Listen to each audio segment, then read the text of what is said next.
Olá, que a graça e a paz do Senhor Jesus seja com você, com sua família. A minha oração é que Deus nos abençoe na continuidade desse nosso estudo, nessa carta, nessa epístola, que é um verdadeiro tratado teológico, antropológico, fala sobre a nossa natureza, soteriológico, que fala sobre a nossa salvação, escrita quase 2000 anos atrás pelo apóstolo Paulo, inspirado pelo Espírito Santo, e que tem nos abençoado tanto ainda hoje, E abençoará tantas outras gerações. Então que o Espírito Santo me dirija, me capacite, abençoando você aí também no entendimento, no aprendizado da palavra dele. Como eu tenho dito, se você tiver alguma dúvida, hoje nós estamos online. Os outros dias eu deixei gravado, eu estava em viagem, mas hoje é ao vivo. Mas você deve assistir, talvez você assista também depois, posteriormente, pode deixar aí gravado a, a, sua, a sua dúvida, tá bom? Muito bem, então vamos iniciar. Hoje nós estamos no capítulo 7, estudo aos Romanos. Capítulo 7, acredito que nós estaremos na primeira parte. Eu não sei se você já reparou sobre o fundo aí dos nossos slides e dos vídeos, Eles procuram ter uma relação com o assunto a ser tratado no capítulo de cada estudo. Então, no capítulo anterior, nós falamos sobre a questão da nossa escravidão, a escravidão humana ao pecado que habita em nós. E aí eu coloquei uma gravura antiga de escravos sendo transportados em navios negreiros. Hoje você está vendo aí um espelho, a foto aí é online, tem o crédito aí embaixo, mas é uma pessoa brigando consigo mesma.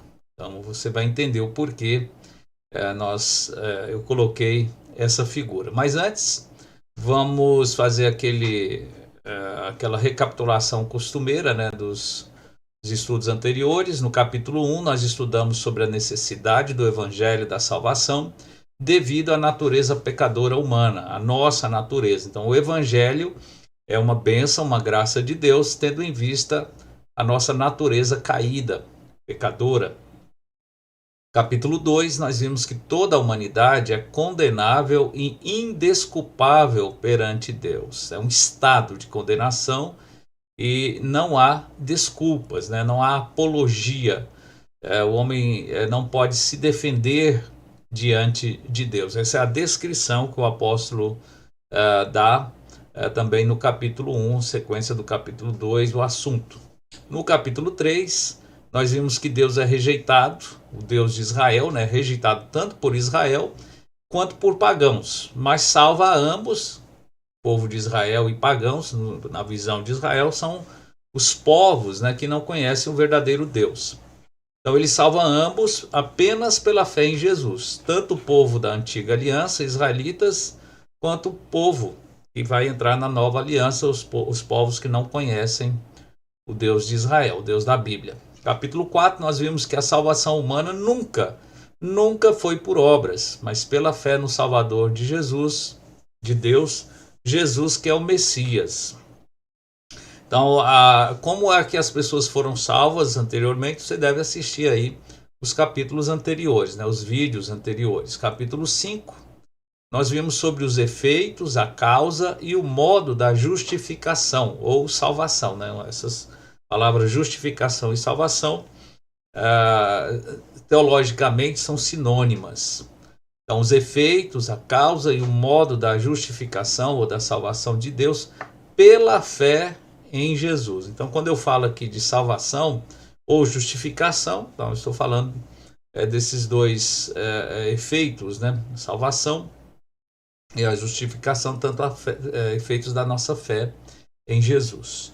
No capítulo 6, que foi da semana retrasada, nós vimos que o cristão salvo pela fé em Jesus é libertado da escravidão ao pecado.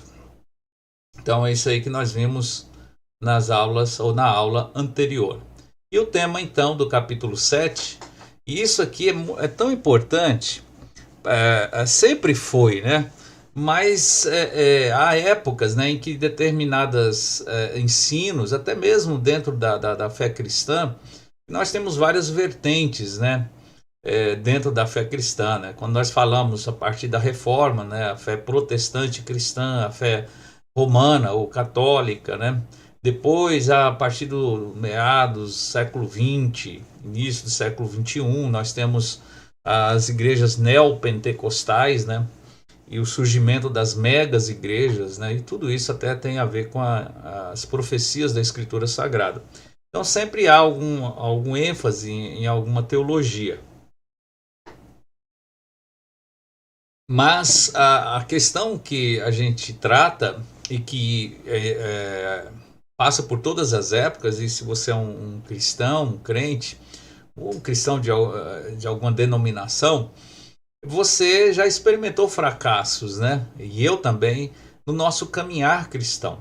Algumas pessoas chegam a ponto de achar que um cristão não peca, que um cristão é uma pessoa perfeita. Há um programa bem interessante no canal da Canção Nova que chama PHN, Por Hoje Não. A ênfase dele, o ensino dele é por hoje não vou pecar. É baseado naqueles passos, né, dos alcoólatras anônimos, né? Hoje não vou beber. Mas na realidade, embora isso tenha sido feito com uma boa vontade, isso não faz parte da realidade cristã. O cristão, ele pode fazer sim, deve, né, um propósito de não pecar, mas ele deve saber que ele não vai conseguir concluir esse propósito da maneira como ele espera, né? Se por hoje não, então amanhã também não, e assim vai, né? Isso é um objetivo inalcançável nessa vida. E é isso que o capítulo 7 vai tratar. Enquanto o capítulo 6 ele fala, né, sobre o poder do pecado em nós, né, o que ele coloca o pecado como um senhorio em nós, o capítulo 7 já vai lidar na nossa relação de libertação ao pecado, mesmo com os nossos fracassos, com os pecados que nós praticamos, né? É uma libertação, e ele vai explicar numa metáfora bem interessante, né, a respeito da morte de um casal casado e a morte de um que liberta dessa aliança conjugal. Então, tendo dito isto, o tema, então, do capítulo 7 é o seguinte: o conflito entre as naturezas adâmica e cristã no regenerado por Jesus. Então, quando eu coloco regenerado por Jesus, eu quero deixar isso bem claro, que eu estou falando de pessoa que nasceu de novo, não é um cristão nominal. Isso tem todas as igrejas. Em todas as tradições cristãs, nós temos pessoas que apenas têm o nome de cristão, se apresentam como cristão, mas não nasceram de novo, regenerado, né? Já tratamos dessa questão, e eu citei o exemplo de Jesus com o teólogo, né, Nicodemos, quando ele falou que ele precisaria nascer de novo. Definição dos termos, ou de alguns termos no capítulo 7 também, isso aqui é importante. Primeiro, domínio. Significa senhorio ou autoridade. Então, no capítulo 7, nós vamos ver isso aqui. Versículo 1, ele diz: não sabeis vós, irmãos, pois que falo aos que sabem a lei, que a lei tem domínio. Então no sentido de domínio aqui, autoridade, né, senhorio sobre o homem por todo o tempo em que vive. Então esse é o poder da autoridade da lei. No capítulo 6, versículo 9 diz: sabendo que, tendo sido Cristo ressuscitado dentre os mortos, já não morre. A morte não mais tem domínio. Vem do substantivo grego kyrios, né? Senhorio, não tem autoridade sobre nós. E o versículo 14, então a morte não tem autoridade, a lei tem. No versículo 14 do capítulo 6 diz assim, porque o pecado não terá domínio, senhorio, né? Autoridade sobre vós, pois não estáis debaixo da lei, mas debaixo da graça. Então o capítulo 7 vai, Paulo vai escrever, inspirado pelo Espírito Santo, para que o cristão não se iluda, achando que cristão não peca. O homem, aqui, esse sentido também é importante, é do grego antropo, que significa ser humano, né, da onde vem antropologia, né, o estudo do ser humano. Aqui na nossa tradução é homem, o ideal seria humano, né? O versículo 1 diz assim, ó, que a lei tem domínio sobre o homem, aqui é antropo, né? O homem por todo o tempo que vive. E o versículo 22 também, aqui é no sentido de ser humano, porque segundo o homem, né, o humano interior, tem o prazer na lei de Deus. Versículo 24, miserável humano, ser humano que eu sou, quem me livrará do corpo dessa morte? Ele também é traduzido aqui, usado andros, no capítulo 7, versículo 3, diz, de maneira que, vivendo o marido, será chamada adúltera se for de outro homem. Homem aqui então é andros, no sentido de homem macho, né? Mas morto o marido, e aí vai, né? Lei, do grego nomos, que tanto significa lei como regra. Nem toda regra é lei, né? Então, regra, costume, às vezes um costume se torna uma lei, né? Uma lei tácita, né? Princípios em geral, esse termo é usado dos versículos 1 ao 6 do capítulo 7. Lei do marido, olha só que interessante, né? Aqui está no versículo 2, porque a mulher que está sujeita ao marido, enquanto ele viver, está-lhe ligada pela lei, mas morto o marido está livre da lei do marido. Então é uma referência à lei matrimonial, estabelecida por Deus, né? O matrimônio foi estabelecido por Deus, lá em Gênesis, né? No capítulo 1 e 2. Isso aqui é importante que saibamos como cristãos, né? A Escritura Sagrada, a Bíblia Sagrada, é a única obra humana e a mais antiga, a mais bem preservada, única, né, nesse sentido, que descreve, né, quando o casamento começou, por que começou, quem o criou, quem é o seu autor, né, que é o próprio Deus. Por isso Jesus falou que aquilo que quem Deus une, né, o homem não deve separar. E 1 Timóteo, capítulo 3, eu coloquei aqui, né? É a lei matrimonial estabelecida por Deus e observada em toda a sociedade humana. Alguns aí já foram alunos meus, né? E em aconselhamento também conjugal. E eu tenho dito isso, né? Esse trabalho de aconselhamento conjugal e preparação, né, para relacionamento afetivo foi tese do meu doutorado. Então eu falo isso de muita pesquisa, né? Então ela é observada em toda a sociedade humana. Toda a sociedade humana, onde tem ser humano, existe o casamento. Agora, ele vai variar a maneira como ele é realizado, né? Aqui no Brasil, a partir da proclamação da República, nós temos o casamento civil junto com o religioso, que na época era só da Igreja Católica, porque era a religião oficial do Estado, né? Mas ele existe em toda a sociedade humana com algumas corrupções. Ou seja, Paulo, eu vou só citar aqui, né, em 1 Timóteo 3,2, ele vai falar sobre o bispo, né, que é um dos nomes que se dá, né, um dos títulos que se dá ao pastor, que ele deve ser marido de uma só mulher. Então, por quê? Porque mesmo no Antigo Testamento você vai ver, né, que Abraão tinha Sara e depois ele teve a escrava como sua concubina, e outras concubinas Abraão teve também, além depois da morte de Sara, Davi, Salomão e tantos outros. Isso não era aprovado por Deus, era tolerado por Deus como todos os pecados, né?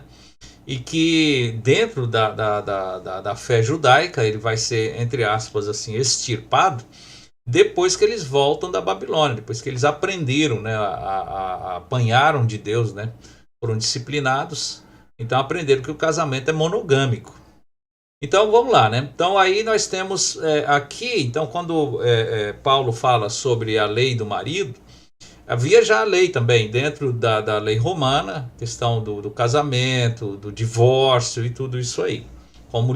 como lidava também com adultério, né? Então tudo isso havia também dentro da lei, não só judaica, como a lei romana. Legislava a esse respeito. Nós temos também aí nesse capítulo, ele fala sobre lei do pecado e da morte. No versículo, vamos dizer aqui o versículo 23, mas vejo nos meus membros outra lei que batalha contra a lei do meu entendimento e me prende debaixo da lei do pecado que está nos meus membros. Lei do pecado. E o versículo 25. Dou graças a Deus por Jesus Cristo nosso Senhor. Assim que eu mesmo com o entendimento sirvo a lei de Deus, mas com a carne a lei do pecado. Então, aqui ele fala da lei que me prende debaixo do pecado. Aqui ele fala da lei da morte, do pecado e da morte. A gente vai tratar sobre, quando ele vai falar sobre a lei da morte também, nós vamos tratar aqui no início, tá bom? Do estudo. Então, quando tratamos sobre a lei do pecado e da morte, lembra que vimos no capítulo anterior, né? O salário do pecado é a morte. Estudamos isso no capítulo, na parte 1 e 2 do capítulo 6. Então, o que significa isso? É a inevitável dinâmica do pecado que age em cada parte de todo ser humano, cada parte do Mário e de todo ser humano, e causa a sua morte, a minha morte, né? O pecado faz isso. Então essa é a lei do pecado. É como se fosse uma lei da gravidade, vamos dizer assim, né? Ainda a definição de termos do capítulo 7. Entendimento, que Paulo quer dizer lá quando ele diz que me prende e da lei do meu entendimento. Assim eu, com o entendimento, sirvo a lei de Deus. Então, entendimento, essa palavra grande aí, vem numa palavrinha pequena, né? Noi. Da onde vem noia, né? Do grego noi, capacidade, significa capacidade, meio ou resultado do processamento mental ou do raciocínio. Então, o entendimento é isso, né? Você está usando a sua mente. Então, ele tanto fala da capacidade de você usar a mente como meio, e como resultado de todo esse processamento mental que acontece no seu noi, na sua mente, no seu cérebro. A lei do entendimento são normas éticas imputadas por Deus, nós tratamos isso no capítulo 2, normas éticas imputadas por Deus e pela sociedade em cada ser humano. E aí na psicanálise, né, de Freud, ele fala sobre o id e o ego, né? Que ele fala sobre essa dinâmica do id e do ego, né? O id que recebe as normas da sociedade, comportamentais e tudo mais, e do ego que já tem em si o certo e o errado, e a maneira como ele vai equacionar isso com o superego, né? Que é o que Paulo vai falar aqui, que seria a carne, né? Veja só, Romanos 7, versículo 23, ele diz assim: mas vejo nos meus membros aqui, ele está falando do seu corpo e todos os membros, né? Outra lei, veja só, que batalha contra a lei ou a norma, a lei em si, do meu entendimento. Aqui então é aquela luta que a gente vai tratar aqui, nos aprofundarmos, entre o que eu penso e o que eu quero, né? Aquele impulso que, como eu disse aí, né, na psicanálise, fala do superego, né? Aquelas coisas mais animal, natural, né? E me prende debaixo da lei do pecado que está nos meus membros, né? O versículo 25, ele fala sobre o meu entendimento ali.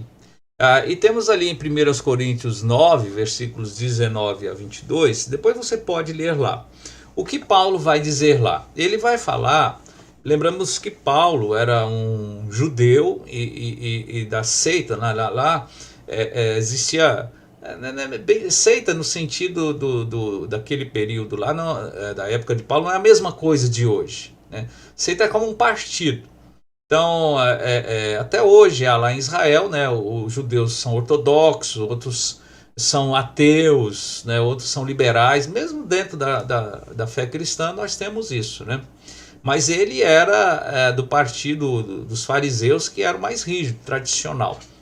Mas ele aprendeu como cristão que ele deve tolerar o ethos, a prática da sociedade romana e de outros pagãos que ele levava a palavra de Deus, né? Então a lei do entendimento é justamente isso, né?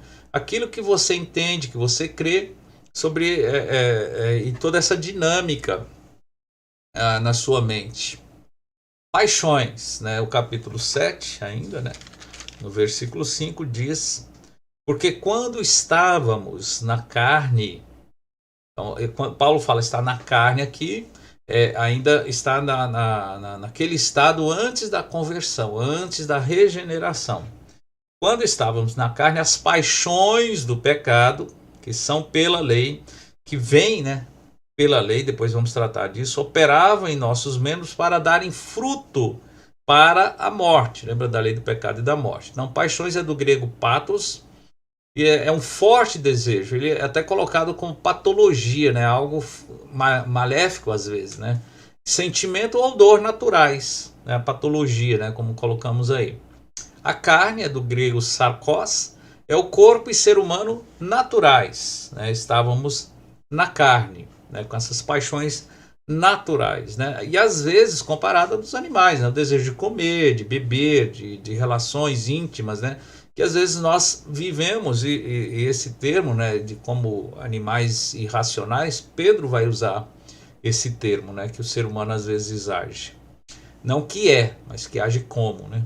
E o homem interior, no capítulo 7, versículo 22, diz: porque segundo o homem que é antropos, né, interior, tem o prazer na lei de Deus. Então a carne e o homem interior eles se contrapõem aí, do grego exoantropo, antropo.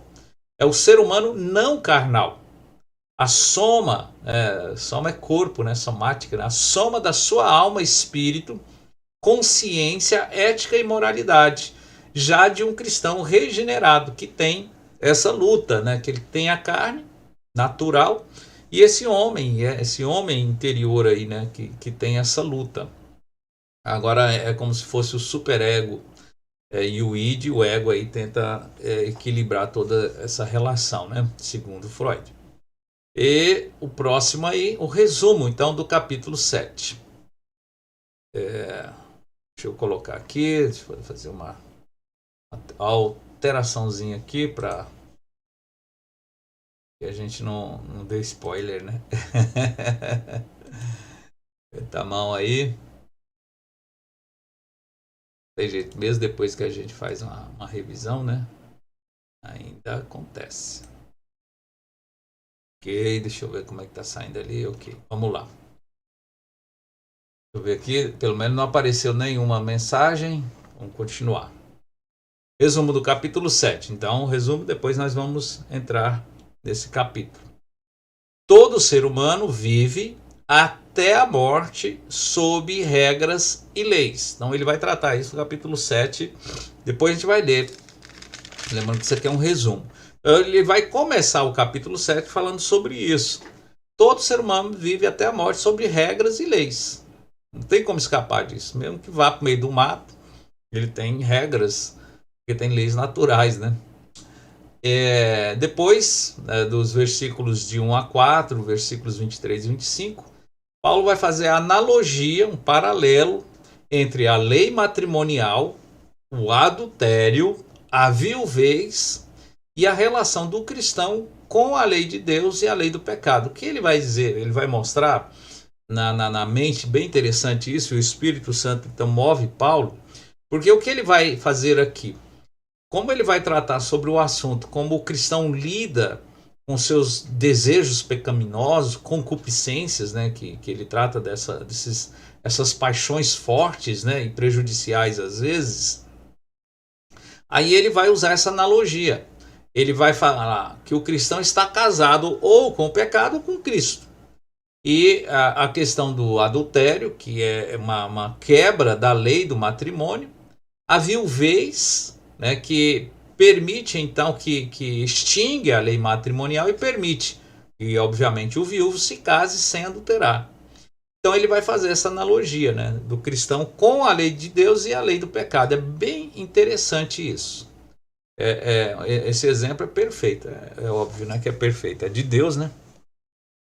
Dos versículos 5 e 7 a 11, ele vai dizer a operação da lei, né, o agir, a operacionalidade da lei do pecado e da lei de Deus no ser humano não regenerado.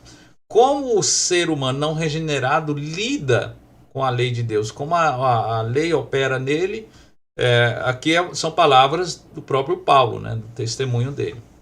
E nos versículos 6, 12 a 25, a operação da lei de Deus e da lei do pecado no cristão regenerado. Como é que o cristão regenerado vê tudo isso, como ele lida com isso, tendo as duas visões, né? Porque nós não esquecemos como raciocinávamos, né? O nosso entendimento não é zerado.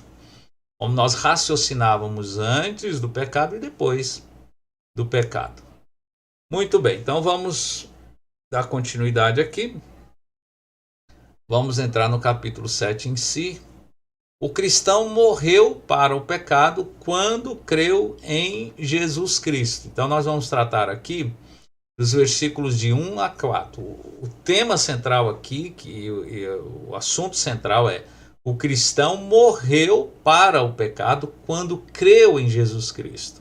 Preste bem atenção, porque isso aqui é profundo, é muito importante para nós entendermos a nossa relação com Jesus Cristo e com o pecado no estado cristão regenerado, né? Eu falo assim, de convertido de verdade, né? Então vamos lá, os pontos. Todo ser humano receberá vida eterna, servindo a Jesus, ou morte eterna, servindo ao pecado. Tal lei é uma lei, é inevitável como as leis naturais ou sociais. Por que as leis naturais são inevitáveis? A lei da gravidade, por exemplo. A lei da morte, por exemplo. E as sociais. Então, em qualquer cultura, seja que tenha essas leis por escrita, que tenha uma constituição ou não, existem as leis, né, naquela cultura que devem ser seguidas. Então, elas são inevitáveis, naturais ou sociais. Então, veja só. Capítulo 6, versículo 23 diz: porque o salário do pecado, né, depois você veja para entender melhor esse versículo, os estudos anteriores. Porque o salário do pecado é a morte. Então o pecado aqui é colocado como um senhorio. Mas o dom gratuito, então você tem o paralelo entre aquilo que você recebe porque trabalha e o que você recebe pela graça, dom gratuito de Deus é a vida eterna, morte e vida eterna. Então aqui a morte é morte eterna e vida eterna. E o outro Senhor que lhe dá de graça, né, pela graça, a vida eterna por Cristo Jesus, nosso Senhor. Então a ideia desses dois senhores, ela continua no capítulo 7, versículo 1 e 5, do bom Senhor e do mau Senhor. Então o capítulo 7, versículo 1 diz: não sabeis vós, pois que falo aos que sabem a lei. Então ele está falando aqui com os que sabem a lei de Deus, né, os judeus, a igreja de Roma, né, possivelmente mais de uma, né, mas parece que estava numa casa ali, lembrando que naquela época não havia esses prédios, reuniam-se em casas, né, que a lei, aos que sabem a lei, que a lei tem domínio, que ela tem senhorio, vivemos sob a lei, sobre o homem por todo o tempo que vive, não é isso? Então, e mesmo essa lei, que é inevitável, a lei do pecado e da morte, a lei também natural da própria morte, né? E a lei social, né? Versículo 5, veja. Porque quando estávamos na carne, lembra carne, o estado antes da conversão, as paixões dos pecados, né? Aquele desejo dos pecados, né? Que são pela lei, eles são despertados pela lei. É interessante dar um exemplo. Eu estava em Taguatinga, saindo lá de Brasília, chegando em Taguatinga, tinha uma placa que dizia assim, se não me engano é Taguatinga, em Taguatinga evitamos buzinar. Imediatamente eu tive o desejo de buzinar. Estava o meu filho ao lado, ele falou: pai, buzina. Então ele colocou, vocalizou, né, aquilo que eu pensei. Aquela lei, aquela regra despertou em mim o desejo de desobedecê-la. É isso que ele está colocando, né? Que o pecado faz isso. O pecado ele é chamado de anomia, né? Anomos, né? Ele é contra qualquer regra, contra a lei. Então, se lei resolvesse alguma coisa, imagina quantas leis nós temos no Brasil, né? Leis justas, leis injustas, né? Voltando aqui, ó. Porque quando estávamos na carne, as paixões dos pecados que são pela lei, o que vem pela lei, operavam em nossos membros para darem fruto para a morte, né? Pecado, lei do pecado e da morte, né? E lembrando da inevitabilidade da morte, Hebreus 9, 27. Porque ao homem está ordenado, determinado, porque a morte é resultado do pecado. A morte em nenhuma parte da Escritura Sagrada é tida como algo bom, benéfico. Ela é colocada como inimiga de Deus, que vai ser lançada no lago de fogo e enxofre. Então ela não é colocada como um meio purificador para se alcançar a santidade ou alcançar Deus. Pelo contrário, né? Cristo vai morrer, vai experimentar essa separação do Pai, do próprio corpo, do Espírito do corpo, para evitar, para dar oportunidade de nós nos livrarmos da morte física e da morte eterna, né? Então, Hebreus 9, 27 é colocado dessa maneira, é inevitável. Continuando. A lei matrimonial é uma exceção, né? Agora uma lei que ela é social, na verdade, é uma exceção por perder sua validade quando um cônjuge morre, não é verdade? Aliás, morreu, né? Não está mais sob lei, né? Mas como estamos falando de uma lei que une duas pessoas, ela liga duas pessoas sobre um acordo, sobre uma regra, né? Os dois que estão casando devem ser fiéis um ao outro. Agora, quando morre um dos cônjuges, permite-se uma nova união lícita, ao viúvo, obviamente, né? Veja lá, ó. Então ele fala lá sobre as regras inevitáveis, as leis inevitáveis e uma lei social que é uma exceção. Porque a mulher que está sujeita ao marido, enquanto ele viver, está-lhe ligada, né? Que ele usa esse termo aqui no modo perfeito, está ligada pela lei ao marido, né? Mas morto o marido, está livre da lei do marido, da lei matrimonial. De sorte que, vivendo o marido, será chamada adúltera se for de outro homem. Então, se ela se deitar com outro homem, tiver relações com outro homem, por causa da lei matrimonial, ela será considerada adúltera. Né? Esse é o crime, né, que ela cometeu. Mas morto o marido, livre está da lei. Então, se o marido morreu, ela não será transgressora da lei, ficou livre da lei. E assim, não será adúltera se for de outro homem. Então, por quê? A lei deixou de existir porque morreu um. Então, isso aqui é importante, porque o que Paulo vai fazer? Paulo vai usar essa lei do matrimônio para fazer essa analogia entre a minha relação, a relação do cristão regenerado com Jesus e com o pecado. E como essa lei, né, matrimonial nos serve de exemplo. Vamos lá. Assim como a morte invalida a lei matrimonial humana, ou seja, se eu for de outra mulher, seria adúltero. E se minha esposa for de outro homem, será adúltera. Mas se morre, essa lei matrimonial ela é invalidada. Então, voltando aqui, assim como a morte invalida a lei matrimonial humana, a morte de Jesus invalida a lei do pecado e da morte. Então, veja, essa lei do pecado e da morte, ela vai ser colocada como se fosse o marido, o cônjuge do cristão. Na realidade, não é o não cristão, o cônjuge de todo ser humano. Essa lei está ligada ao ser humano. No capítulo 6 vimos que o pecado é colocado como um senhor. Né? E agora Paulo vai dizer assim como marido, que tem uma lei ligada aí. Então veja, vou ler novamente. Assim como a morte invalida a lei matrimonial humana, a morte de Jesus invalida a lei do pecado e da morte, ou aniquila essa lei no cristão regenerado. No cristão regenerado, que nasceu de novo, foi justificado. Por quê? pois torna um pecado um viúvo, olha que interessante, que perdeu seu cônjuge cristão, o qual morreu prematuramente quando creu em Jesus Cristo. Eu vou ler aqui, olha assim, assim, meus irmãos, eu vou ler novamente o 3 e o 4. De sorte ou de maneira que, vivendo o marido, será chamada adúltera se for de outro homem. Isso vale tanto para um cristão regenerado quanto para o humano não regenerado. O cristão regenerado que peca, Tiago vai chamar de adúltero. O cristão, porque ele está quebrando a aliança com Cristo. Mas continuando aqui. Mas morto o marido, livre está da lei, e assim será adúltera se for, não será adúltera se for de outro marido. Assim, meus irmãos, também vós estáis mortos. Veja, então o cristão nesse sentido não é o viúvo, ele é o defunto. Ele morreu. Olha lá, assim, meus irmãos, também vós estáis mortos para a lei, pelo corpo de Cristo, ou por causa do corpo de Cristo, ou da morte de Cristo,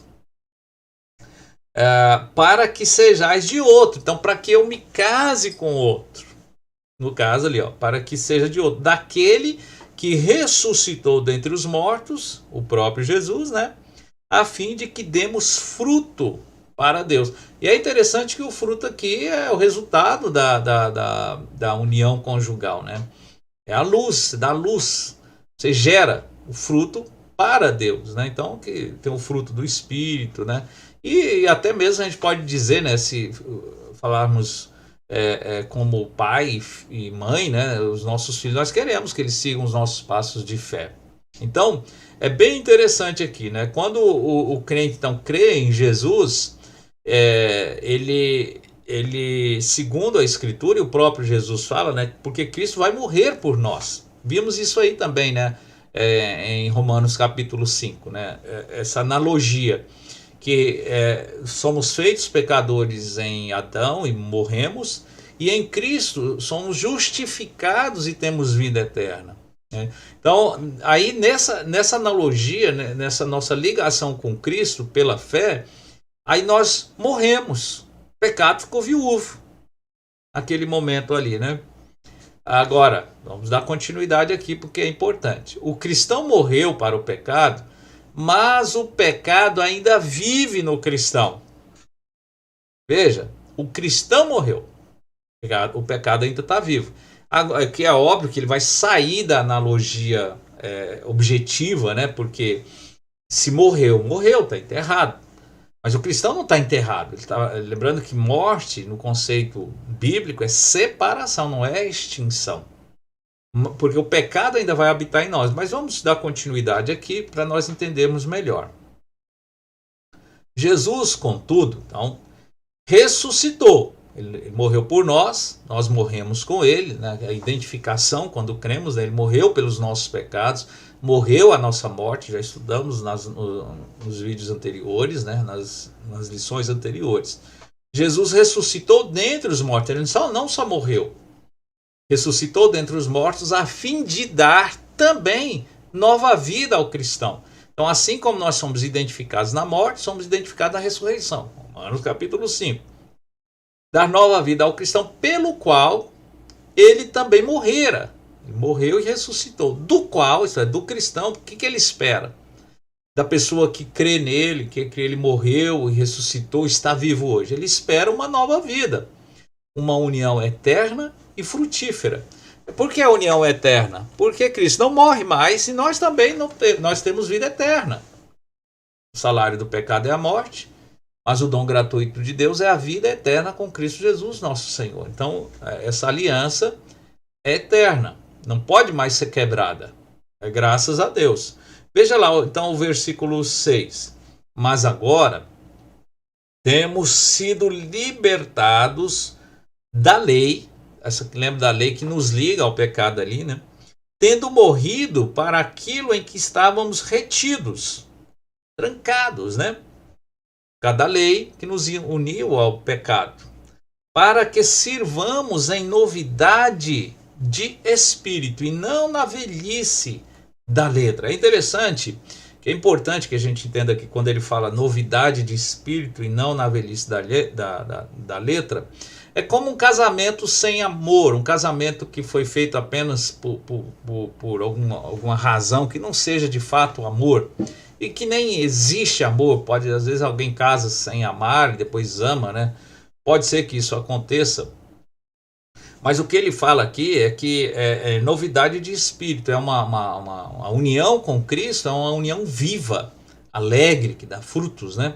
Então, quando nos unimos a Ele, Ele espera isso de nós, né? Não é mais aquela união maléfica, né? Para nós, né? Para nós, porque o Senhor pecado, o marido pecado é um mau marido, né?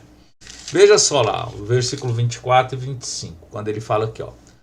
Vou ler. Jesus, contudo, ressuscitou dentre os mortos, a fim de dar também nova vida ao cristão, pelo qual ele também morrera, do qual espera uma nova vida, numa união eterna e perfeita. Versículo 24, olha só o que ele diz. Miserável homem que eu sou. Ele não disse que eu fui, Paulo. E a gente vai falar sobre essa questão, né, da nossa relação com o pecado. Miserável homem que eu sou, quem me livrará do corpo dessa morte? Do corpo mortal, do corpo que me liga, que está ligado ao pecado e à morte. Quem me livrará? Porque não tem como nós nos livrarmos disso. Não é pelas obras, nós não temos como tirar o pecado de nós, né? O pecado está em nós, então obra não tira nada. Dou graças a Deus por Jesus Cristo, nosso Senhor. Ele faz essa pergunta, a pergunta retórica, ele já havia se convertido. Assim que eu mesmo, com o entendimento, sirvo a lei de Deus. Lembra que o nosso tema aqui é sobre o pecado que ainda vive no cristão. Mas com a carne, a lei do pecado. Essa questão dessa luta, né, do cristão contra o pecado. Na nova vida e nova união com Jesus, aqui estamos falando de um cristão regenerado, né? O cristão enfrentará um conflito pessoal. É aqui que eu quero entrar. O verdadeiro cristão, ele tem esse conflito. Ele não é satisfeito consigo. Olha o que Paulo fala, miserável homem que eu sou. O cristão, então, não está satisfeito consigo. Ele quer sempre melhorar, né? Na nova vida e nova união com Jesus, o cristão enfrentará um conflito pessoal entre o obedecer a boa, santa e perfeita lei de Deus, ele sabe, né? Paulo vai dizer isso, nós vamos ler daqui a pouco, e o ceder aos desejos pecaminosos que ainda vivem em sua carne, né? Então o pecado ainda vive no cristão. Então o cristão verdadeiro, ele vai ter algo que ele não tinha antes. Ele vai ter um conflito. Porque antes ele pecava e a sua consciência estava tranquila, porque aquilo é normal, né? Porque a consciência morta em si, né? Não é uma consciência no espírito, não é nascido de novo. Pode ser um religioso, um bom religioso, mas não é regenerado. Então, ainda está ligado ao pecado. Mas quando o cristão regenerado, ele é regenerado pela fé, ele vai ter uma relação viva com Jesus.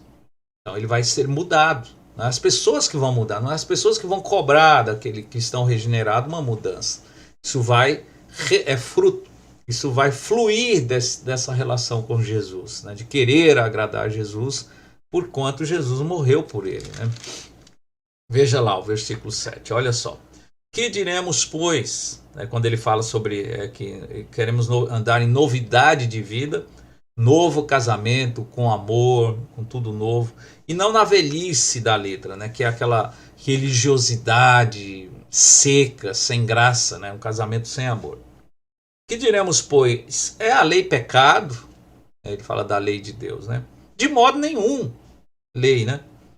Qual é o problema, então? O problema é a lei? Ele fala de jeito nenhum, mas eu não conheci o pecado senão pela lei.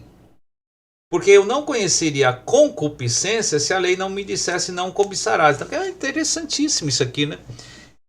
Existe o mandamento não cobiçar, é o último mandamento. Que quando o católico romano faz um estudo em geral, né, mas eu acredito que algumas paróquias ensinam, né, os 10 mandamentos segundo a Bíblia, a própria Bíblia mesmo, na tradução da tradição católica romana, lá de fato tem os 10 mandamentos. Quando se estuda no catecismo, você estuda apenas 9. Porque o 10 é dividido em dois, porque tirou o segundo mandamento, que é não fazer imagem. Aí divide o 9 em dois, não cobiçar. Mas na realidade, na Escritura Sagrada, o último mandamento é o não cobiçar. Né? E tem o segundo, que é não fazer imagens. Mas de qualquer maneira, esse pecado não cobiçar é um pecado que só quem comete sabe. Só que só sabe pela lei de Deus. Porque matar a gente sabe que é pecado, roubar a gente sabe naturalmente, não é? Agora, o que é a cobiça? Então Paulo diz que esse tipo de pecado, a cobiça, é um pecado que ele acontece em nós e que se a gente não lesse no Decálogo, nos 10 mandamentos, nós não saberíamos. Desejar o boi, a terra, a mulher. Por quê? Lembra que Jesus falou, eu vou dar o exemplo do adultério que Jesus fala, da cobiça, né? Existe o adultério prático, né, que é consumado. Um homem casado se deita com uma mulher que não é dele ou vice-versa. Mas a cobiça é quando esse homem casado não se deita com uma mulher, mas a deseja. Deseja uma mulher que não é sua esposa. Tê-la como sua mulher, e não é a sua esposa. Aí é o que? É cobiça. E Jesus então fala, estou citando Mateus 5, que para Deus isso já é adultério. Não é um adultério consumado. Então Paulo está dizendo isso. A lei, então, quer dizer que isso é ruim? Não. A lei é tão boa que é como se você fizesse um exame de raio-x e só descobrisse uma coisa errada em você. A lei não. A lei é aquele exame, é muito mais que um ultrassom, um exame eu esqueci o nome dele, que você faz e que vê quase a sua alma, né? Vê o sangue correndo, vê suas veias, vê tudo. Então a lei de Deus, ela é boa por isso, mas às vezes nós não gostamos. Por quê? Porque ela vai mostrar para nós coisas que nós não queríamos saber que é errado, que é pecado, né? Então vamos continuar aí. Então ele dá o exemplo da concupiscência. E eu, em algum tempo, vivia sem lei. Então ele fala por si e ele fala pela humanidade, né? Mas vindo o mandamento, os mandamentos, os 10 mandamentos, o decálogo vem para o povo de Israel lá no Monte Sinai em cerca de 1500 a.C. Reviveu o pecado e eu morri. Tanto que os judeus, quando ouvem lá, está em Êxodo capítulo 19, 20, eles pedem para Moisés, fala você conosco, não deixa Deus falar mais não, porque nós vamos morrer. Que eles estavam ouvindo Deus falando de todos os pecados dele ali. E quando chega no cobiçar, aí acaba, né? E o mandamento que era para a vida, achei eu que me era para a morte. E de fato, não é que ele vai matar quem gera o pecado, né? Nós somos gerados em pecado por causa do pecado de Adão, que é a desobediência, Romanos capítulo 5. O pecado causa a morte, não é a lei de Deus. A lei vai mostrar o pecado. Mas nós, como pecadores, olhamos, essa lei é ruim. A lei não é ruim, nós somos, é isso que ele diz. Porque o pecado, tomando ocasião, oportunidade pelo mandamento, me enganou e por ele me matou. Então, esse engano pessoal. Às vezes nós podemos justificar, e somos especialistas nisso, os nossos pecados. Transferir culpa para outras pessoas, né? E assim a lei é santa.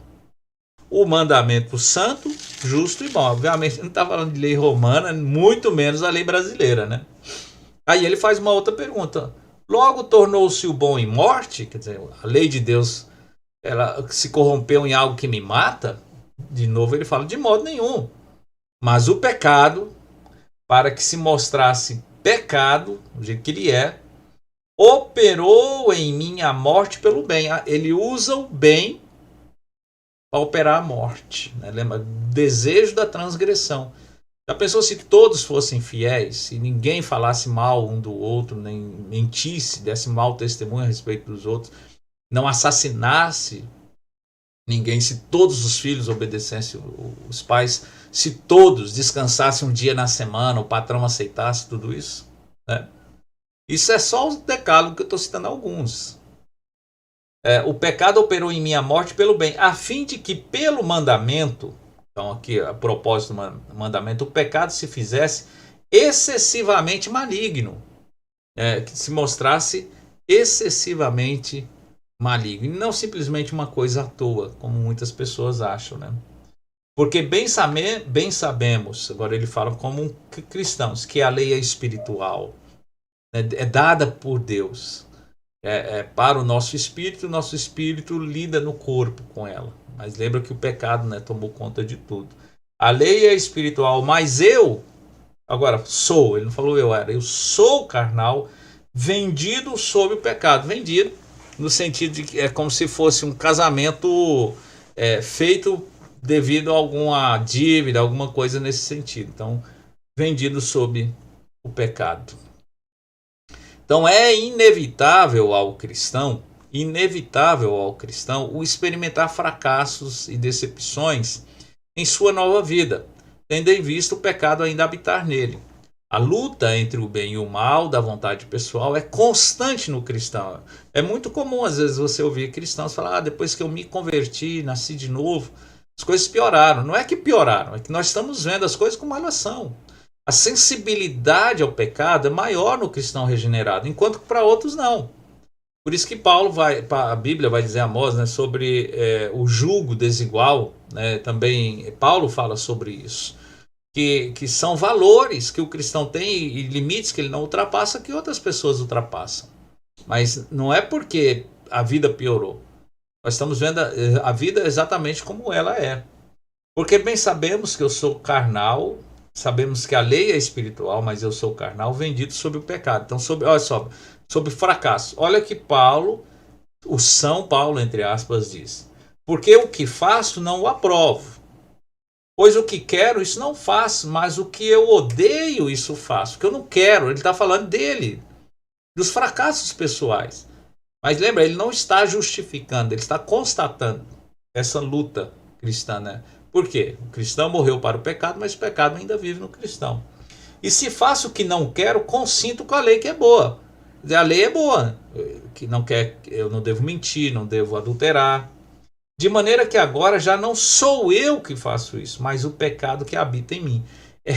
Aqui ele reconhece, né, o poder do pecado que habita, vive nele. Ainda vivia, né? Hoje não, ele está na glória com o Senhor. Mas é fato que então que ele é um cristão regenerado falando isso, o apóstolo Paulo.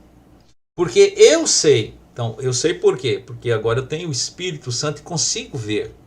Eu sei que em mim, isto é, na minha carne, lembra da carne? Não habita bem algum. Então, esse negócio de um pouco de Deus em todo o ser humano, bobagem. Na carne humana não há bem algum. E com efeito, o querer está em mim, mental, entendimento, mas não consigo realizar o bem. Não é que a gente nunca faça o bem, né? Mas viver sem pecar, só fazendo o bem. Isso é uma impossibilidade humana, mesmo para o cristão regenerado. Porque não faço o bem que quero, mas o mal que não quero, esse eu faço. Veja só. E às vezes nós fazemos isso com as pessoas que nós mais amamos, né? Com as pessoas que são mais próximas a nós. Ora, se eu faço o que não quero, e isso é verdade, já o não faço eu, mas o pecado que habita em mim. Então, às vezes, eu adulterei, eu menti por causa de A de B. Não, eu fiz, porque eu sou pecador. Mas há em mim um poder forte que está me levando a isso. Mas lembra que ele fala aqui sobre uma ruptura como a morte? Só que o cristão morreu para o pecado. Mas quer dizer, o pecado ainda está vivo no cristão. Acho então esta lei. Veja, esta lei. Lembra que eu falei da lei da gravidade? Esta lei em mim. Que quando quero fazer o bem, o mal está comigo. O mal não é nem Satanás, não. É o mal. Então, quando eu quero fazer, vem às vezes aquele pensamento, a preguiça, ou seja, o que for, a má vontade. Então nós devemos fazer o bem, mesmo que a nossa carne não queira, mas devemos fazer porque deve ser feito. Essa é a verdadeira vida cristã. E reconhecer que às vezes não vamos fazer, mas não é viver sempre na prática e dizer, a carne é fraca, mas Jesus falou, o espírito é forte. Isso é uma relação a ele e agora a relação a nós em Cristo, né? Ainda no versículo 22. Porque segundo o homem interior, tenho prazer na lei de Deus. Você vê isso com muitas pessoas aí, né, que tem prazer na lei de Deus. Quantos adúlteros que se a esposa dele o trai, ele vai querer matar a esposa. Mas é adulto. Quantos traficantes, né, que vão matar o outro traficante porque o roubou. Mas vejo nos meus membros outra lei, que batalha contra a lei do meu entendimento. O cristão consegue ver isso. Que me prende debaixo da lei do pecado que está nos meus membros. Continua. Continua. E aí ele olha para si, e isso aqui é o olhar cristão de si mesmo. O verdadeiro cristão não olha para si achando, eu sou boa pessoa. Não sou. Jesus é bom e tem me transformado. Aí ele diz, miserável homem que eu sou, não que eu fui. Ele vai escrever em Filipenses, né, no capítulo 2, 3, 3 especialmente, né, que ele se via como irrepreensível diante da lei antes da conversão. Depois que ele se converte, ele se vê como um miserável. Ele vai falar o principal dos pecadores, ele vai falar em 2 Timóteo.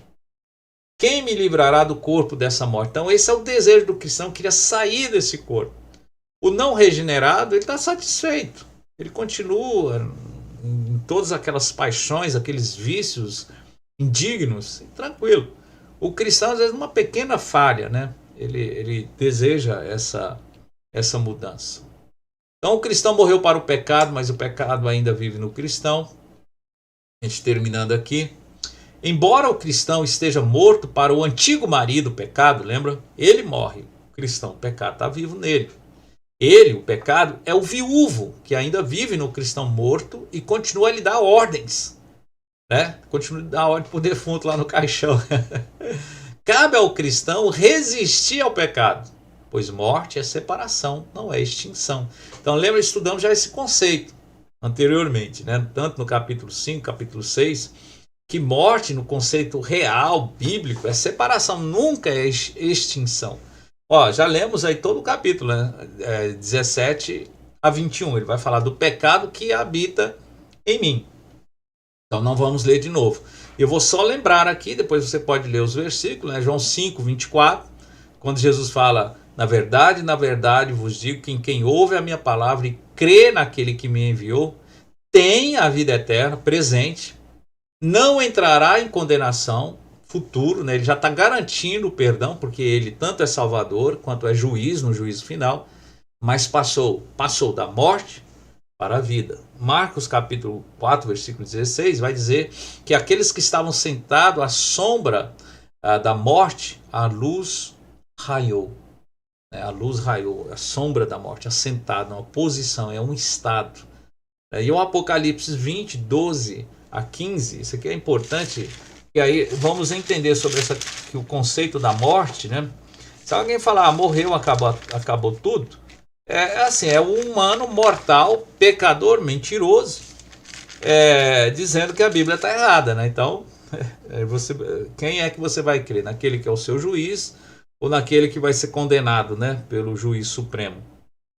Olha só, olha que interessante. E viu os mortos, pequenos e grandes, crianças e adultos, nesse sentido, que estavam diante de Deus. Os mortos, então, eles não acabaram. Abriram-se os livros e foram julgados, cada um segundo as suas obras. Versículo 13. E deu o mar os mortos que nele havia. Imagina, quantos mortos tem no mar que não existe mais nada deles. Mas está lá espalhado, né? Deus é que sabe. E a morte e o inferno, ele está falando já do pós-morte, um estado pós-morte, deram os mortos que neles havia. Foram julgados cada um segundo as suas obras. É difícil nós entendermos isso, mas essa é a verdade. A morte e o inferno foram lançados no lago de fogo. Esta é a segunda morte. Então você vê, mesmo essa primeira, né, que é a morte física, ainda vem uma segunda. A física não acaba, nem a segunda, olha lá. Aquele que não foi achado escrito no livro da vida foi lançado no lago de fogo e enxofre. No lago de fogo, que é a segunda morte. Então não é extinção. Para finalizar, então, o cristão eu coloquei entre aspas, né, que ainda vive de boa vontade na satisfação dos desejos pecaminosos, de fato não morreu com Jesus e ainda está sob o risco da condenação de Deus. Paulo termina afirmando isso. Olha só o versículo 24, quando ele fala miserável. Então, ele não está satisfeito com seus fracassos. Aí ele diz assim, ele pergunta, quem me livrará do corpo dessa morte? Ele quer se livrar daquilo. Ele diz, dou graças a Deus por quem? Por Jesus Cristo. Não é por um remédio, por uma religião, por Jesus Cristo, nosso Senhor. Agora ele fala, meu Senhor, nosso marido, assim que eu mesmo com entendimento sirvo a lei de Deus. É possível então, mas com a carne a lei do pecado. Entendimento em Cristo, ele serve a lei de Deus e obedece perfeitamente. Não, ele falou dos fracassos. Mas na carne ele vai viver a lei do pecado. E ele continua Romanos 8:1. Portanto, então isso liga o versículo 1 do capítulo 8, né, ao 25 do capítulo 7. Portanto, agora, né, em Cristo, nenhuma condenação há para os que estão em Cristo Jesus. João 5:24, né? Que não andam segundo a carne, mas segundo o Espírito. Não andam mais segundo aquele velho homem casado com o pecado, mas segundo o Espírito. Então, daqui a 15 dias, se Jesus permitir, nós vamos falar sobre o poder do Espírito Santo, né, como aquele capacitador do cristão para falhar menos, né, para fazer a vontade de Deus, para desenvolver no cristão verdadeiro o caráter de Deus, né? Então, que quando eu falo aqui de boa vontade, né, eu quero ler Romanos 1:32 e diz, os quais, conhecendo o juízo de Deus, que são dignos de morte, os que tais coisas praticam, ele tem aquela lista que já estudamos, não somente as fazem, mas também se agradam dos que as fazem. Então, aqueles que fazem e outros que não só fazem, mas também se agradam, né? O cristão, ele tem essa luta. Olha, que Deus abençoe você, abençoe sua família. Eu espero que esse estudo tenha sido bênção para você. Havendo alguma dúvida, né, você pode deixar a pergunta lá ou passar para mim, que eu procurarei saná-la. E compartilhe esse vídeo, esse estudo. Inscreva-se no nosso canal. Tem um outro canal nosso, e eu peço oração a você por ele, né? O canal chama Do Nada ao Novo, que é um estudo de Gênesis ao Apocalipse. Nós estamos com alguns problemas aí na produção dos vídeos. Peço que você ore, mas com a graça do Senhor, logo, logo estaremos sanando. Então, que Deus abençoe você, abençoe sua família, e peço oração em meu favor e da minha família também. Deus abençoe.